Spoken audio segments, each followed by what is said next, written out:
ವಿದ್ಯಾರ್ಥಿ ಮಿತ್ರರೇ, economic study ಸರ್ಕಲ್ಗೆ ಆತ್ಮೀಯ ಸ್ವಾಗತ. ಇವತ್ತಿನ ಚರ್ಚೆಯ ವಿಷಯ ಉತ್ಪಾದನಾ ಸಾಧ್ಯತಾ ರೇಖೆ. ಈ ಕಾನ್ಸೆಪ್ಟ್ ಆಧಾರಿತ 4 ಅಂಕದ ನೇರ ಪ್ರಶ್ನೆ ಕೇಳ್ತಾರಾ. ಉತ್ಪಾದನಾ ಸಾಧ್ಯತಾ ಗಡಿಯನ್ನು ಸಂಕ್ಷಿಪ್ತವಾಗಿ ವಿವರಿಸಿ ಅಂಥೇಳಿ. ಹಾಗಾಗಿ ಬನ್ನಿ ಈ ಪರಿಕಲ್ಪನೆಯನ್ನು ತಿಳಿಯುವುದರ ಜೊತೆಗೆ ಪರೀಕ್ಷೆಯಲ್ಲಿ ಹೇಗೆ ವಿವರಿಸಬಹುದು ಎಂದು ನೋಡೋಣ. ಕಳೆದ ಸಂಚಿಕೆಯಲ್ಲಿ ನಾನು ಆರ್ಥಿಕತೆಯ ಸಮಸ್ಯೆಗಳನ್ನು ವಿವರಿಸಿದ್ದೆ. ಆ ಎಲ್ಲ ಮೂಲಭೂತ ಆರ್ಥಿಕ ಸಮಸ್ಯೆಗೆ ಈ ಪರಿಕಲ್ಪನೆಯಲ್ಲಿ ಉತ್ತರವನ್ನು ಕಾಣಬಹುದು. ಪೀಠಿಕೆಯಲ್ಲಿ ನಾವು ನೋಡೋದಾದ್ರೆ, ಉತ್ಪಾದನೆಗೆ ಸಂಬಂಧಿಸಿದ ಮೂಲಭೂತ ಆರ್ಥಿಕ ಸಮಸ್ಯೆಯನ್ನು ಒಂದು ವಿಶ್ಲೇಷಣೆಯ ಮೂಲಕ ಅರ್ಥ ಮಾಡಿಕೊಳ್ಳಬಹುದು. ಈ ವಿಶ್ಲೇಷಣೆಯೇ ಉತ್ಪಾದನಾ ಸಾಧ್ಯತೆಯಾಗಿದೆ. ಪ್ರತಿಯೊಂದು ಆರ್ಥಿಕತೆಗೂ ತನ್ನದೇ ಆದ ಉತ್ಪಾದನಾ ಸಾಧ್ಯತೆಗಳಿವೆ. ಸಂಪನ್ಮೂಲಗಳು ಮಿತವಾಗಿರುವುದರಿಂದ ನಮಗೆ ಅಗತ್ಯವಿರುವ ಎಲ್ಲ ವಸ್ತುಗಳನ್ನು ಉತ್ಪಾದಿಸಲು ಸಾಧ್ಯವಾಗದೇ ಇರಬಹುದು. ಲಭ್ಯವಿರುವ ಸಂಪನ್ಮೂಲಗಳನ್ನು ವಿವಿಧ ವಸ್ತುಗಳ ಉತ್ಪಾದನೆಗೆ ಜಾಣ್ಮೆಯಿಂದ ಉಪಯೋಗಿಸಿಕೊಳ್ಳಬೇಕಾಗುತ್ತದೆ. ಹಾಗಿದ್ದರೆ ಮೊದಲು ಉತ್ಪಾದನಾ ಸಾಧ್ಯತಾ ಗಡಿ ಅಂದ್ರೇನು ಅಂಥೇಳಿ ತಿಳಿದುಕೊಳ್ಳೋಣ. ಈ ವಿಶ್ಲೇಷಣೆಯನ್ನು ನಾವು ವಿಷಯ ವಿಶ್ಲೇಷಣೆಯ ಮೂಲಕ ವಿವರವಾಗಿ ಹೇಳ್ತಾ ಹೋಗಬೇಕು 4 ಅಂಕಕ್ಕೆ. ಅದ್ರ ಜೊತೆಗೆ ಇಲ್ಲಿ ಒಂದು ಕಾನ್ಸೆಪ್ಟ್ ನಾವು ಹೇಳ್ಬೋದು. ಉತ್ಪಾದನಾ ಸಾಧ್ಯತಾ ರೇಖೆ ಅಂದ್ರೇನು ಅನ್ನೋದನ್ನು 2 ಅಂಕದ ಪ್ರಶ್ನೆಗೂ ಸಹಿತ ಕೇಳ್ತಾರ. ಇದು ವಿಷಯ ವಿಶ್ಲೇಷಣೆಯಲ್ಲೂ ವಿವರಿಸಬೇಕಾಗ್ತತಿ 4 ಅಂಕದ್ದಿತ್ತಂದ್ರೆ, ಅಥವಾ 2 ಅಂಕಕ್ಕೂ ಇದು ಉತ್ಪಾದನಾ ಸಾಧ್ಯತಾ ರೇಖೆ ಅಂದ್ರೇನು ಅಂಥೇಳಿ ಅದರ ವ್ಯಾಖ್ಯಾನವನ್ನು ಕೇಳುವಂಥ ಸಾಧ್ಯತೆ ಇರ್ತೈತಿ. ಇನ್ನು ಉತ್ಪಾದನಾ ಸಾಧ್ಯತಾ ರೇಖೆ ಅಂತಂದ್ರೆ ಬಹಳ ಸುಲಭವಾಗಿ ಸರಳವಾಗಿ ಹೇಳುವುದಾದ್ರೆ, ದೇಶವೊಂದರ ಮಿತವಾದ ಸಂಪನ್ಮೂಲಗಳ ಸಹಾಯದಿಂದ ಉತ್ಪಾದಿಸಲು ಸಾಧ್ಯವಿರುವ 2 ಸರಕುಗಳ ವಿವಿಧ ಉತ್ಪಾದನಾ ಸಾಧ್ಯತೆಗಳನ್ನು ಪ್ರತಿನಿಧಿಸುವ ರೇಖೆಯನ್ನು ಉತ್ಪಾದನಾ ಸಾಧ್ಯತಾ ರೇಖೆ ಅಥವಾ ಗಡಿ ಅಂತೇವಿ. ಅಂದ್ರೆ ಒಂದು ದೇಶ, ಆ ದೇಶದಾಗ ಎಲ್ಲ ದೇಶಗಳಲ್ಲೂ ಕೂಡ ನಾ ಈಗಾಗಲೇ ಹೇಳ್ದಂಗೆ ಮಿತವಾದಂತಹ ಸಂಪನ್ಮೂಲಗಳಿರ್ತಾವೆ. ಅವುಗಳನ್ನು ನಾವು ನಮ್ಮ ಬಯಕೆಗಳಿಗೆ ಏನು ಅಂತಂದ್ರೆ ಬಳಸ್ಕೋಬೇಕಾಕತಿ. ಈ ಮಿತವಾದಂತಹ ಸಂಪನ್ಮೂಲಗಳ ಸಹಾಯದಿಂದ ಉತ್ಪಾದಿಸಲು ಸಾಧ್ಯವಿರುವಂತಹ 2 ಸರಕುಗಳ ವಿವಿಧ ಸಾಧ್ಯತಾಗಳನ್ನು ನಾವು ಪ್ರತಿನಿಧಿಸುವ ರೇಖೆಯನ್ನು ನಾವೇನಂತೇವಿ ಅಂತಂದ್ರೆ ಉತ್ಪಾದನಾ ಸಾಧ್ಯತಾ ರೇಖೆ ಅಂಥೇಳಿ ಕರಿತೇವೆ. ಮಾನವನ ಈಗಾಗಲೇ ಹೇಳ್ದಂಗೆ ಮಾನವನ ಬಯಕೆಗಳು ಅಪರಿಮಿತವಾಗಿವೆ. ಆದರೆ ಈ ಬಯಕೆಗಳನ್ನು ತೃಪ್ತಿಪಡಿಸಲು ಲಭ್ಯವಿರುವ ಸಂಪನ್ಮೂಲಗಳು ಮಿತವಾಗಿವೆ. ಈ ಕಾರಣದಿಂದ ಸಂಪನ್ಮೂಲಗಳನ್ನು ದಕ್ಷ ರೀತಿಯಲ್ಲಿ ಬಳಸಿಕೊಳ್ಳಬೇಕಾಗುತ್ತದೆ. ಸಂಪನ್ಮೂಲಗಳು ಮಿತವಾಗಿರುವುದರಿಂದ ಎಲ್ಲ ಸರಕುಗಳನ್ನು ನಮಗೆ ಬೇಕಾದಷ್ಟು ಪ್ರಮಾಣದಲ್ಲಿ ಉತ್ಪಾದಿಸಲು ಸಾಧ್ಯವಾಗುವುದಿಲ್ಲ. ಯಾವುದೇ ಒಂದು ಸರಕನ್ನು ಹೆಚ್ಚು ಪ್ರಮಾಣದಲ್ಲಿ ಉತ್ಪಾದಿಸಬೇಕಾದರೆ ಇನ್ನೊಂದು ಸರಕಿನ ಪ್ರಮಾಣವನ್ನು ಕಡಿಮೆಗೊಳಿಸುವುದು ಸಂಪನ್ಮೂಲಗಳ ಕೊರತೆಯ ಕಾರಣದಿಂದ ಅನಿವಾರ್ಯವಾಗಿದೆ. ಹಾಗಾಗಿ ಸಂಪನ್ಮೂಲಗಳ ಕೊರತೆಯ ಕಾರಣದಿಂದಾಗಿ ಆಯ್ಕೆಯ ಸಮಸ್ಯೆ ಉದ್ಭವಿಸುತ್ತದೆ. ಲಭ್ಯವಿರುವ ಕೊರತೆಯ ಸಂಪನ್ಮೂಲಗಳನ್ನು ಹಲವು ವಿಧದಲ್ಲಿ ಹಂಚಿಕೆ ಮಾಡುವ ಸಾಧ್ಯತೆಗಳಿದ್ದು, ಆ ಮೂಲಕ ಸರಕುಗಳ ವಿವಿಧ ಸಂಯೋಜನೆಗಳನ್ನು ಪಡೆಯಬಹುದಾಗಿದೆ. ಇವುಗಳನ್ನು ಉತ್ಪಾದನಾ ಸಾಧ್ಯತೆಗಳ ಗಣ ಎನ್ನುತ್ತೇವೆ. ಇನ್ನು ಉತ್ಪಾದನಾ ಸಾಧ್ಯತಾ ಗಣ ಅಂದ್ರೇನು ಅಂಥೇಳಿ 2 ಮಾರ್ಕ್ಸಿಗೆ ಪ್ರಶ್ನೆ ಕೇಳುವಂತಹ ಸಾಧ್ಯತೆ ಐತಿ. ಅದಕ್ಕೆ ಸುಲಭವಾದಂತಹ ಉತ್ತರ ಅಂತಂದ್ರೆ, ಲಭ್ಯವಿರುವ ಒಟ್ಟು ಸಂಪನ್ಮೂಲಗಳ ಮೊತ್ತ ಮತ್ತು ತಾಂತ್ರಿಕ ಜ್ಞಾನದಿಂದ ಉತ್ಪಾದಿಸಲಾಗುವ ಎಲ್ಲ ಸರಕು ಸೇವೆಗಳ ಸಾಧ್ಯತೆಗಳ ಸಂಯೋಜನೆಗಳ ಸಂಗ್ರಹವನ್ನು ಉತ್ಪಾದನಾ ಸಾಧ್ಯತೆಗಳ ಗಣ ಅಂಥೇಳಿ ಕರಿತೇವೆ. ಆದ್ದರಿಂದ ಉತ್ಪಾದನಾ ಸಾಧ್ಯತಾ ರೇಖೆಯು ವಿಭಿನ್ನ ಬದಲಿ ವಸ್ತುಗಳ ನಡುವೆ ಸಂಪನ್ಮೂಲಗಳ ಹಂಚಿಕೆಗೆ ಸಂಬಂಧಿಸಿದುದಾಗಿದೆ. ಇನ್ನು ನಾವು ಅರ್ಥಶಾಸ್ತ್ರದಲ್ಲಿ ಯಾವುದೇ ನಿಯಮ ಸಿದ್ಧಾಂತವನ್ನು ಪ್ರಸ್ತುತಪಡಿಸಬೇಕಾದರೆ ಕೆಲವು ಕಲ್ಪನೆ ಅಥವಾ ಊಹೆಯನ್ನು ಆಧಾರವಾಗಿರಿಸಿ ಅವುಗಳನ್ನು ಪ್ರಸ್ತುತಪಡಿಸುತ್ತೇವೆ. ಹಾಗೆಯೇ ಉತ್ಪಾದನಾ ಸಾಧ್ಯತಾ ರೇಖೆಯು ಕೆಲವು ಕಲ್ಪನೆಗಳನ್ನು ಆಧರಿಸಿದೆ. ಮೊದಲನೇದು, ಸಂಪನ್ಮೂಲಗಳು ಮಿತವಾಗಿವೆ ಮತ್ತು ಸಂಪನ್ಮೂಲಗಳು ಬಹುವಿಧ ಉಪಯೋಗವನ್ನು ಹೊಂದಿವೆ. ಅಂದರೆ ಸಂಪನ್ಮೂಲಗಳನ್ನು ಒಂದು ಉಪಯೋಗದಿಂದ ಇನ್ನೊಂದು ಉಪಯೋಗಕ್ಕೆ ಬದಲಿಸಬಹುದು. ಎರಡನೇದು, 2 ರೀತಿಯ ಸಂಪನ್ಮೂಲಗಳನ್ನು ಮಾತ್ರ ಪರಿಗಣಿಸಬೇಕು. ಈ ಕಲ್ಪನೆಯಲ್ಲಿ ಸುಲಭವಾಗಿ ಉತ್ಪಾದನಾ ಸಾಧ್ಯತೆಯನ್ನು ಅರ್ಥೈಸಲು ನಾವು ಈ ಕಲ್ಪನೆಯನ್ನು ನಿರೂಪಣೆ ಮಾಡಿಕೊಂಡೇವಿ ಅಂಥೇಳಿ ಹೇಳಬಹುದು. ಇನ್ನು ಮೂರನೇ ಒಂದು ಕಲ್ಪನೆ ಅಂತಂದ್ರೆ ಆರ್ಥಿಕತೆಯಲ್ಲಿ ಪೂರ್ಣೋದ್ಯೋಗವಿರುತ್ತದೆ. ಅಂದರೆ ಸಂಪನ್ಮೂಲಗಳು ಪೂರ್ಣವಾಗಿ ಬಳಕೆ ಮಾಡಲಾಗಿರುತ್ತದೆ ಅನ್ನೋದು ಇಲ್ಲಿ ಮೂರನೇ ಕಲ್ಪನೆಯಾಗಿದೆ. ಇನ್ನು ನಾಲ್ಕನೇ ಕಲ್ಪನೆ ಅಂತಂದ್ರೆ ತಂತ್ರಜ್ಞಾನದಲ್ಲಿ ಯಾವುದೇ ಬದಲಾವಣೆಯಾಗುವುದಿಲ್ಲ. ಅಂದರೆ ಉತ್ಪಾದನೆಯಲ್ಲಿ ಒಂದೇ ರೀತಿಯ ತಂತ್ರಜ್ಞಾನವು ಅಸ್ತಿತ್ವದಲ್ಲಿರುತ್ತದೆ. ಆದ್ದರಿಂದ ಉತ್ಪಾದನಾ ಸಾಧ್ಯತಾ ರೇಖೆಯು ಅಸ್ತಿತ್ವದಲ್ಲಿರುವ ತಂತ್ರಜ್ಞಾನ ಮತ್ತು ಸಂಪನ್ಮೂಲಗಳ ಬಳಕೆಯಿಂದ ಉತ್ಪಾದಿಸಬಹುದಾದ ಎರಡು ವಸ್ತುಗಳ ವಿವಿಧ ಸಂಯೋಜನೆಯನ್ನು ಸೂಚಿಸುತ್ತದೆ ಅಂಥೇಳಿ ಹೇಳ್ಬೋದು. ಈ ಉತ್ಪಾದನಾ ಸಾಧ್ಯತಾ ರೇಖೆಯನ್ನು ಅರ್ಥ ಮಾಡಿಕೊಳ್ಳುವ ಸಲುವಾಗಿ ಒಂದು ಪಟ್ಟಿಯನ್ನು ರಚಿಸುವಂತಹ ಅಗತ್ಯವಿದೆ. ಇದನ್ನು ಉತ್ಪಾದನಾ ಸಾಧ್ಯತಾ ಪಟ್ಟಿ ಅಥವಾ ಕೋಷ್ಟಕ ಅಂಥೇಳಿ ಕರಿತೇವೆ. ಇಂಗ್ಲೀಷ್ನಾಗ ಪ್ರೊಡಕ್ಷನ್ ಪಾಸಿಬಿಲಿಟಿ ಶೆಡ್ಯೂಲ್ ಅಂಥೇಳಿ ಹೇಳ್ತೇವೆ. ಇನ್ನು ಹತ್ತಿ ಮತ್ತು ಸಕ್ಕರೆ ಅಂದರೆ ಈ ರೇಖಾಚಿತ್ರದಲ್ಲಿ ಅಥವಾ ಈ ಒಂದು ಉತ್ಪಾದನಾ ಸಾಧ್ಯತಾ ಗಡಿಯನ್ನು ನಾವು ವಿವರಿಸಲಿಕ್ಕೆ ಒಂದು ಸುಲಭವಾದಂತಹ ಕೋಷ್ಟಕವನ್ನು ರಚಿಸೇವೆ.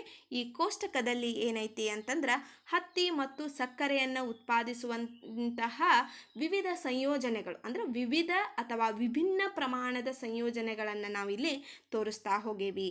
ಈ ಒಂದು ಪಟ್ಟಿ ಅಥವಾ ಕೋಷ್ಟಕದಲ್ಲಿ ಏನು ಹೇಳ್ತಾರ ಅಂತಂದ್ರೆ ಹತ್ತಿ ಮತ್ತು ಸಕ್ಕರೆ ಈ ಎರಡು ವಸ್ತುಗಳಿಗೆ ಸಂಬಂಧಿಸಿದಂತೆ 6 ಉತ್ಪಾದನಾ ಸಾಧ್ಯತಾ ಸಂಯೋಜನೆಗಳನ್ನು ಈ ಕೋಷ್ಟಕದಲ್ಲಿ ತಿಳಿಸಲಾಗಿದೆ.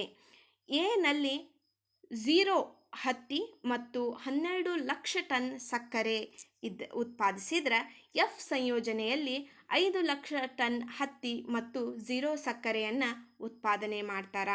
ಇಲ್ಲಿ ನಮಗೆ ಸ್ಪಷ್ಟವಾಗಿ ಗೋಚರವಾಗುವಂತಹ ಸಂಗತಿ ಅಂತಂದ್ರೆ ಎ ಮತ್ತು ಎಫ್ ಸಂಯೋಜನೆಗಳಲ್ಲಿ ಒಂದು ವಸ್ತುವನ್ನು ಶೂನ್ಯ ಪ್ರಮಾಣದಲ್ಲಿ ಉತ್ಪಾದಿಸಿದ್ರೆ ಇನ್ನೊಂದು ವಸ್ತುವಿನ ಸಂಪೂರ್ಣ ಹೆಚ್ಚಿನ ಮಟ್ಟದ ಉತ್ಪಾದನೆಯನ್ನು ವಿವರಿಸ್ತತಿ.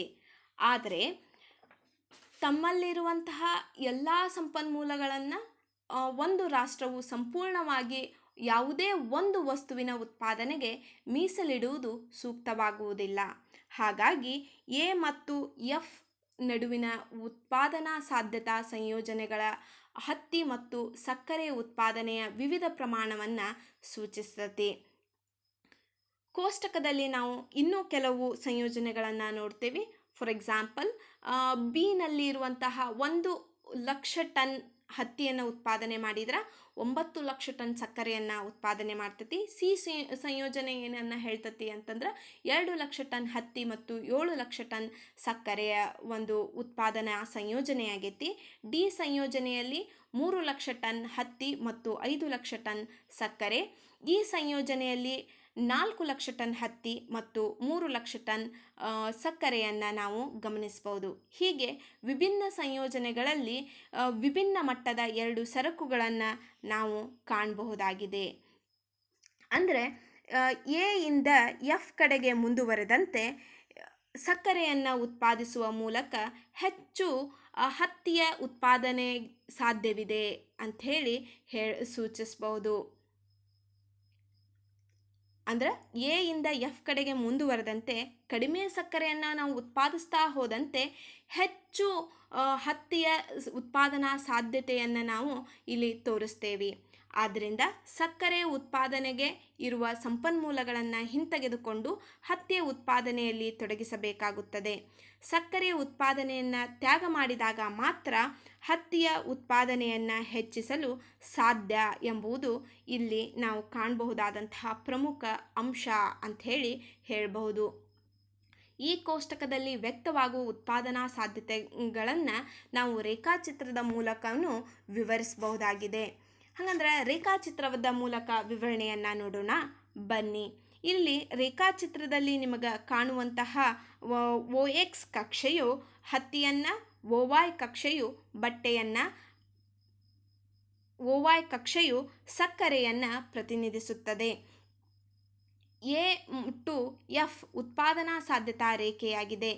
ಬಿ, ಸಿ, ಡಿ ಯಾವುದಾದರೂ ಒಂದು ಉತ್ಪಾದನಾ ಸಾಧ್ಯತೆಯನ್ನು ರಾಷ್ಟ್ರವು ಆಯ್ಕೆ ಮಾಡಿಕೊಳ್ಳಬಹುದು. ನಾವು ಈ ಹಿಂದೆ ತಿಳಿಸಿದಂತೆ ಏನು ಅಂತಂದ್ರೆ ಎದಿಂದ ಎ ಮತ್ತು ಎಫ್ ಸಂಯೋಜನೆಗಳಲ್ಲಿ ಕೇವಲ ಒಂದು ಸರಕಿನ ಉತ್ಪಾದನೆಯಾಗುತ್ತದೆ. ಆದರೆ 2 ಸರಕುಗಳ ಉತ್ಪಾದನೆಯ ಕಲ್ಪನೆ ಇರುವುದರಿಂದ ಸಕ್ಕರೆ ಮತ್ತು ಹತ್ತಿ ಎರಡನ್ನೂ ವಿವಿಧ ಪ್ರಮಾಣದಲ್ಲಿ ಉತ್ಪಾದಿಸಲಾಗುತ್ತದೆ. ಎ ಮತ್ತು ಎಫ್ ಸಂಯೋಜನೆಗಳ ನಿರಾಕರಣೆ ಕೇವಲ ಕಲ್ಪನೆಯ ಉದ್ದೇಶಕ್ಕಲ್ಲ. ಒಂದು ದೇಶದ ಜನರ ಎಲ್ಲ ಬೇಡಿಕೆಗಳನ್ನು ಈಡೇರಿಸಬೇಕಾದರೆ ಆರ್ಥಿಕ ಯೋಜಕರು ಹೀಗೆ 2 ಅಥವಾ 2ಕ್ಕಿಂತ ಹೆಚ್ಚು ವಸ್ತುಗಳನ್ನು ಮಿತ ಸಂಪನ್ಮೂಲಗಳಲ್ಲಿ ಉತ್ಪಾದಿಸಲೇಬೇಕಾಗುತ್ತದೆ. ಉತ್ಪಾದನಾ ಇನ್ನು ನೆಕ್ಸ್ಟ್ ಒಂದು ವಿವರಣೆ ಹೇಳಬೇಕು ಅಂತಂದ್ರೆ, ಈ ಉತ್ಪಾದನಾ ಸಾಧ್ಯತಾ ರೇಖೆಯು ನಿಮ್ನ ಮಧ್ಯವಾಗಿದೆ. ಈ ರೇಖೆಯ ಒಂದು ಆಕಾರ ಏನಾಗೈತಿ ಅಂತಂದ್ರೆ ನಿಮ್ನ ಮಧ್ಯವಾಗೈತಿ. ಅದನ್ನು ಇಂಗ್ಲೀಷ್ನಾಗ ನಾವು ಕಾನ್ಕೇವ್ ಟು ದ ಒರಿಜಿನ್ ಅಂತ ಹೇಳ್ತೇವೆ. ಈ ಒಂದು ನಿಮ್ನ ಮಧ್ಯವಾದಂತಹ ಲಕ್ಷಣವನ್ನು ಹೊಂದಿದಂತಹ ರೇಖೆಯಿಂದಾಗಿ ಒಂದು ವಸ್ತುವನ್ನು ಹೆಚ್ಚು ಉತ್ಪಾದಿಸಬೇಕಾದರೆ ಇನ್ನೊಂದು ವಸ್ತುವನ್ನು ಬಿಟ್ಟು ಕೊಡಬೇಕಾಗುತ್ತದೆ. ಇದೇ ಉದಾಹರಣೆಯಲ್ಲಿ ನಾವು ನೋಡೋದಾದ್ರೆ ಹತ್ತಿಯ ಉತ್ಪಾದನೆಯನ್ನು ಅಧಿಕಗೊಳಿಸಲು ಸಕ್ಕರೆಯನ್ನು ಕಡಿಮೆ ಮಾಡಬೇಕಾಗುತ್ತದೆ. ಇನ್ನು ಜಿ ಬಿಂದುವಿನಲ್ಲಿ ನಾವು ನೋಡೋದಾದ್ರೆ ಜಿ ಸಂಯೋಜನೆಯು ಸಂಪನ್ಮೂಲಗಳ ಅಪೂರ್ಣ ಬಳಕೆಯನ್ನು ಪ್ರತಿನಿಧಿಸುತ್ತದೆ. ಅಂದರೆ ಜಿ ಬಿಂದುವಿನಲ್ಲಿ ಉತ್ಪಾದಕನಿಗೆ ಲಭ್ಯವಿರುವ ಸಂಪನ್ಮೂಲಗಳನ್ನು ಇನ್ನೂ ಉತ್ಪಾದಿಸುವ ಸಾಮರ್ಥ್ಯ ಇರುತ್ತದೆ. ಆದರೆ ಇಲ್ಲಿ ಸಂಪನ್ಮೂಲದ ಬಳಕೆ ವ್ಯರ್ಥವಾಗುವುದನ್ನು ಕಂಡುಬರುತ್ತದೆ. ಅಂದ್ರೆ ಏನು ಅಂತಂದ್ರೆ ಜಿ ಸಂಯೋಜನೆಯಲ್ಲಿ ಸಂಪನ್ಮೂಲಗಳನ್ನು ಇನ್ನೂ ಬಳಕೆ ಮಾಡಿಕೊಳ್ಳುವಂತಹ ಸಾಧ್ಯತೆ ಇರ್ತದೆ. ಈಗ ಫಾರ್ ಎಕ್ಸಾಂಪಲ್ 2 ಎಕರೆ ಐತಿ ಅಂತಂದ್ರೆ ಅವ್ನು 1.5 ಎಕರೆ ಉಪಯೋಗಿಸಿ ಕಡಿಮೆ ಮೊತ್ತದ ಉತ್ಪಾದನೆಯನ್ನು ಮಾಡಿರ್ತಾನೆ. ಅವ್ನಿಗೆ ಇನ್ನೂ ಅರ್ಧ ಎಕರೆಯನ್ನು ಬಳಸ್ಕೊಂಡು ಉತ್ಪಾದನೆ ಮಾಡುವಂತಹ ಸಾಧ್ಯತೆ ಇರ್ತತಿ. ಜಿ ಬಿಂದುವಿನಲ್ಲಿ ನಾವು ಸ್ಪಷ್ಟವಾಗಿ ಕಾಣೋದೇನೆಂದ್ರೆ ಸಂಪನ್ಮೂಲದ ವ್ಯರ್ಥ ಬಳಕೆ ಅಥವಾ ಸಂಪನ್ಮೂಲಗಳನ್ನು ಅಪೂರ್ಣವಾಗಿ ಬಳಕೆ ಮಾಡಿದ್ದನ್ನು ನಾವು ನೋಡಬಹುದು. ಇನ್ನು ನೆಕ್ಸ್ಟು ಎಚ್ ಸಂಯೋಜನೆಯು ಉತ್ಪಾದಿಸಲು ಸಾಧ್ಯವಾಗದ ಸಂಯೋಜನೆಯಾಗೈತಿ. ಏಕೆಂದ್ರೆ ಅದು ಉತ್ಪಾದನಾ ಸಾಧ್ಯತೆಯ ಗಡಿಯನ್ನು ಮೀರಿ ಮೇಲೆ ಹೋಗೈತಿ. ಅಂದ್ರೆ ಉತ್ಪಾದನಾ ಸಾಧ್ಯತಾ ಗಡಿ ಏನನ್ನ ವಿವರಿಸ್ತತಿ ಅಂತಂದ್ರೆ ಮಿತ ಸಂಪನ್ಮೂಲದಲ್ಲಿ ನಾವು ಗರಿಷ್ಠ ಪ್ರಮಾಣದಲ್ಲಿ ಉತ್ಪಾದಿಸಲು ಸಾಧ್ಯವಾಗುವಂತಹ A B C D F ನಂತಹ ಸಂಯೋಜನೆಗಳನ್ನು ಅದು ವಿವರಿಸ್ತತಿ. ಅಂದ್ರೆ ಆ ಸಂಯೋಜನೆ ಅಂದ್ರೆ ಎ ಅಂತ ನಾವು ತೋರಿಸೇವಿ, ಬಿ ಅಂತ ತೋರಿಸೇವಿ ಅಂತೇಳಿ ಅಷ್ಟ ಸಂಯೋಜನೆಗಳಿಲ್ರಿ. ಆ ರೇಖೆ ಯುದ್ಧಕ್ಕೂ ಏನು ಅಂತಂದ್ರೆ ಸಣ್ಣ ಸಣ್ಣ ಸಣ್ಣ ಸಣ್ಣ ಗಣಗಳನ್ನು ಸೇರಿಸಿ ಆ ರೇಖೆ ಉತ್ಪಾದನಾ ಸಾಧ್ಯತಾ ರೇಖೆಯನ್ನು ರಚಿಸಲಾಗಿರ್ತತಿ. ಅಂದ್ರೆ ಈಗ for example A B C D E ಮತ್ತು ಎಫ್ ನಂತಹ ಸಂಯೋಜನೆಗಳು ಆ ಒಂದು ಮಿತವಾದ ಸಂಪನ್ಮೂಲಕ್ಕೆ ಇರುವಂತಹ ಗರಿಷ್ಠ ಉತ್ಪಾದನಾ ಸಾಧ್ಯತೆಗಳು. ಇದರ ಒಳಗೆ ನಾವು ಉತ್ಪಾದನೆ ಮಾಡಿದ್ರೆ ಅಂದ್ರೆ ಜಿ ಸಂಯೋಜನೆಯಲ್ಲಿ ಉತ್ಪಾದನೆ ಮಾಡಿದ್ರೆ ಅದು ಏನನ್ನ ವಿವರಿಸ್ತತಿ ಅಂತಂದ್ರೆ ಅಪೂರ್ಣ ಬಳಕೆಯನ್ನ, ಯಾವ್ದ್ರಿ ಸಂಪನ್ಮೂಲಗಳ ಅಪೂರ್ಣ ಬಳಕೆಯನ್ನ ಪ್ರತಿನಿಧಿಸ್ತತಿ. ಅಥವಾ ಈ ಗಡಿ ರೇಖೆಯ ಮೇಲೆ ನಾವು ಏನಾದರೂ ಒಂದು ಸಂಯೋಜನೆಯನ್ನ ಆಯ್ಕೆ ಮಾಡ್ಕೊಳ್ತೇವೆ ಅಂತಂದ್ರೆ ಅದು ಸಾಧ್ಯನೇ ಇಲ್ಲ. ಯಾಕಂದ್ರೆ ಅದನ್ನ ಮುಟ್ಟುವಂತಹ, ಅದನ್ನು ಅಟೇನ್ ಮಾಡುವಂತಹ ಸಂಪನ್ಮೂಲ ನಮ್ಮಲ್ಲಿ ಇರೋದಿಲ್ಲ ಅಂಥೇಳಿ ಹೇಳಬಹುದು. ಒಟ್ಟಾರೆಯಾಗಿ ಈ ಉತ್ಪಾದನಾ ಸಾಧ್ಯತಾ ರೇಖೆಯನ್ನು ವಿವರಿಸುವಲ್ಲಿ ಬಹಳ ಮುಖ್ಯವಾಗಿ ನಾವು ಡೈಗ್ರಾಮ್ ಎಕ್ಸ್ಪ್ಲನೇಷನ್ನು ಮತ್ತು ಡೈಗ್ರಾಮನ್ನು ತೆಗೆಯೋದ ಬಹಳ ಮುಖ್ಯ ಆಗಿರ್ತೈತಿ. ಎಷ್ಟು ನೀಟಾಗಿ ನೀವು ಡೈಗ್ರಾಮನ್ನು ತೆಗೆದು ಡೈಗ್ರಾಮ್ ವಿವರಣೆಯನ್ನು ಮಾಡಿರ್ತೀರಿ, ಅಂದರೆ ರೇಖಾಚಿತ್ರವನ್ನು ಬಿಡಿಸಿ ಆ ರೇಖಾಚಿತ್ರದ ವಿವರಣೆಯನ್ನು ಮಾಡಿರ್ತೀರೋ ಅಷ್ಟು ನೀಟಾಗಿ ನಿಮಗೆ ಆ ಸಿದ್ಧಾಂತ ಅಥವಾ ಆ ಥೇರಿ, ಆ ಪರಿಕಲ್ಪನೆ ನಿಮಗೆ ಅರ್ಥ ಆಗೈತಿ ಅನ್ನೋದು ವ್ಯಾಲ್ಯುವೇಟರ್ಗೆ ಅಥವಾ ಮೌಲ್ಯಮಾಪನಕಾರನಿಗೆ ಅರ್ಥ ಆಕತಿ. ನೀವೆಲ್ಲಾದರೂ ಬರೀ ಬಾಯ್ಪಟ್ಟು ಹೊಡೆದು ಮಾಡ್ತೀನಿ ಅಂತಂದ್ರೆ ಯಾವುದೇ ಆರ್ಥಿಕ ಸಿದ್ಧಾಂತಗಳನ್ನು ವಿವರಿಸಲಿಕ್ಕೆ ಅಥವಾ ಅದನ್ನು ಸ್ಪಷ್ಟವಾಗಿ ನಿರೂಪಣೆ ಮಾಡಲಿಕ್ಕೆ ಸಾಧ್ಯ ಇಲ್ಲ. ಹಾಗಾಗಿ ನೀವು ಎಷ್ಟು ನೀಟಾಗಿ ಪರಿಕಲ್ಪನೆಗಳನ್ನು ತಿಳಿತೀರೋ ಅಷ್ಟು ನೀಟಾಗಿ ನಿಮ್ಮ ಉತ್ತರಗಳು ಬರ್ತಾವು ಅಂತ ಹೇಳ್ಬೋದು. ಇನ್ನು ಈ ಒಂದು ರೇಖಾಚಿತ್ರ ಬಹಳ ಸುಲಭವಾದಂತಹ ರೇಖಾಚಿತ್ರ ಮತ್ತು ಸುಲಭವಾಗಿ ಅರ್ಥ ಮಾಡಿಕೊಂಡು ವಿವರಿಸ್ಬೋದು. ಯಾವುದೇ ರೀತಿಯಾಗಿ ನೀವು ಡೈಗ್ರಾಮ್ಗಳನ್ನು ವಿವರಣೆ ಮಾಡೋ ಹೊತ್ತಿಗೆ ಥೆರಾಟಿಕಲ್ ಗತೆ ಪ್ಯಾರಾಗ್ರಾಫ್ನಾಗ ಬರೆದ್ರಿ ಅಂತಂದ್ರೆ ಯು ಕೆನಾಟ್ ಅಟ್ರಾಕ್ಟ್ ದ ವ್ಯಾಲ್ಯುವೇಟರ್. ನಿಮ್ಗೆ ಏನು ಅಂತಂದ್ರೆ ಮೌಲ್ಯಮಾಪಕರನ್ನು ಆಕರ್ಷಿಸಲಿಕ್ಕೆ ಸಾಧ್ಯ ಆಗಲ್ಲ. ಹಾಗಾಗಿ ನಿಮ್ಮ ಡೈಗ್ರಾಮಿನ ವಿವರಣೆ ಏನು ಅಂತಂದ್ರೆ it should be in a bullet form. ಅದು ಬುಲೆಟ್ ಫಾರ್ಮ್ನಾಗ ಇದ್ರೆ ಬಹಳ ಆಕರ್ಷಕವಾಗಿರ್ತತಿ ಅಂಥೇಳಿ ಹೇಳಬಹುದು. ಇನ್ನು ಒಟ್ಟಾರೆಯಾಗಿ ಪ್ರತಿಯೊಂದು ಆರ್ಥಿಕತೆಯನ್ನು ಹೊಂದಿರುವ ಹಲವಾರು ಸಾಧ್ಯತೆಗಳಲ್ಲಿ ಒಂದನ್ನು ಆಯ್ಕೆ ಮಾಡಿಕೊಳ್ಬೇಕಾಗ್ತತಿ. ಇನ್ನೊಂದು ರೀತಿಯಲ್ಲಿ ಹೇಳುವುದಾದರೆ ಹಲವು ಉತ್ಪಾದನಾ ಸಾಧ್ಯತೆಗಳಲ್ಲಿ ಒಂದನ್ನು ಆಯ್ಕೆ ಮಾಡಿಕೊಳ್ಳುವುದು ಆರ್ಥಿಕತೆಯ ಕೇಂದ್ರೀಯ ಸಮಸ್ಯೆಯಾಗಿದೆ. ಸಂಕ್ಷಿಪ್ತವಾಗಿ ಹೇಳುವುದಾದರೆ ಈ ಉತ್ಪಾದನಾ ಸಾಧ್ಯತಾ ರೇಖೆಯು ಅಥವಾ ಗಡಿಯು ಆರ್ಥಿಕತೆಯ ಕೇಂದ್ರೀಯ ಸಮಸ್ಯೆಗಳನ್ನು ಪರಿಹರಿಸಲು ಸಹಾಯಕವಾಗುತ್ತದೆ ಅನ್ನೋದು ಈ ಪರಿಕಲ್ಪನೆಯಿಂದ ನಮಗೆ ತಿಳಿದು ಬರ್ತತಿ. ಇನ್ನು ಮುಂದಿನ ಸಂಚಿಕೆಯಲ್ಲಿ ಮತ್ತೊಂದು ವಿಷಯದೊಂದಿಗೆ ನಿಮ್ಮನ್ನು ಭೇಟಿಯಾಗ್ತೀನಿ. ಅಲ್ಲಿಯವರೆಗೆ ನಮಸ್ಕಾರಗಳು. Please subscribe, share for more videos, press bell icon. Thank you very much.